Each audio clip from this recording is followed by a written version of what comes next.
ನಮಸ್ಕಾರ ಆತ್ಮೀಯ ಮಿತ್ರರಿಗೆಲ್ಲರಿಗೂ. ಮಿತ್ರರೇ, ನಾವು ಮಾತಾಡಿದರೆ ಒಂದು ಮನುಷ್ಯನ ಪ್ರಾಣ ಉಳಿಸ್ಬೋದು. ಈ ನಾಲಿಗೆಗೆ ಅಷ್ಟೊಂದು ಪವರ್. ಅದೇ ಮಾತಾಡಿದರೆ ಒಂದು ಮನುಷ್ಯನ ಪ್ರಾಣವನ್ನು ಕೂಡ ತೆಗಿಬೋದು. ಮಾತಾಡುವ ತೀರು ಪದ್ಧತಿ ನಮ್ಮ ಬಾಯಲ್ಲೇ ಇದೆ, ನಮ್ಮ ನಾಲಿಗೆ ಮೇಲೇ ಇದೆ. ನಾವು ಮಾತಾಡಿದರೆ ಹೇಗೆ ಇರಬೇಕಂತಂದರೆ, ಮಾತಾಡಿದರೆ ಮನೆಯಲ್ಲಿ ದೀಪ ಹತ್ತುವ ಹಾಗೆ ಇರಬೇಕು. ನಾವು ಮಾತಾಡಿದರೆ ಮನೆಯಲ್ಲಿ ದೀಪ ಹತ್ತುವ ಹಾಗೆ ಇರಬೇಕು. ಆದರೆ ಮಾತಾಡಿದರೆ ಬೆಂಕಿ ಹತ್ತುವ ಹಾಗೆ ಇರಬಾರದು ಮಿತ್ರರೇ.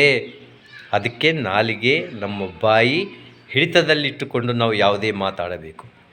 ಇನ್ನು ನಾವೆಲ್ಲರೂ ಮಕ್ಕಳಿಗೆ, ನಾವು ಮಾತಾಡಿದರೆ ನಮ್ಮ ಮಕ್ಕಳಿಗೆ ಆಶೀರ್ವಾದ ಆಗಬೇಕು ವಿನ ನಾವು ಮಾತಾಡಿದರೆ ಮಕ್ಕಳಿಗೆ ಅದು ಶಾಪವಾಗಬಾರದು. ಏನಂದ್ರದೇ ಮಾತಾಡಬಾರದು. ಅದು ಮಕ್ಕಳಿಗೆ ಒಂದು ಆಶೀರ್ವಾದನೂ ಆಗ್ಬೋದು, ಒಂದು ಶಾಪನೂ ಆಗ್ಬೋದು. ನಮ್ಮ ಮಾತಿನ ಮೇಲೆ ಇರುತ್ತೆ. ಅದಕ್ಕೆ give respect and take respect ಅಂತಾರೆ. ನಮ್ಗೆ ಬಾಯಿ ಕೊಟ್ಟಿದ್ದಾನೆ, ನಾಲಿಗೆ ಇದೆ ಅಂಥೇಳಿ ಏನಂದ್ರದೇ ಮಾತನಾಡ್ಲಿಕ್ಕೆ ಹೋಗಬೇಡ್ದು ಮಿತ್ರರೇ. ಮಾತಾಡಿದರೆ ಮನೆಯಲ್ಲಿ ದೀಪ ಹತ್ತುವ ಹಾಗೆ ಇರಬೇಕು. ಆದರೆ ಕೆಲವೊಬ್ಬರು ಮಾತಾಡಿದರೆ ಬೆಂಕಿ ಹತ್ತುವ ಹಾಗೆ ಇರುತ್ತೆ. ಆ ಥರ ಮಾತಾಡಬಾರದು.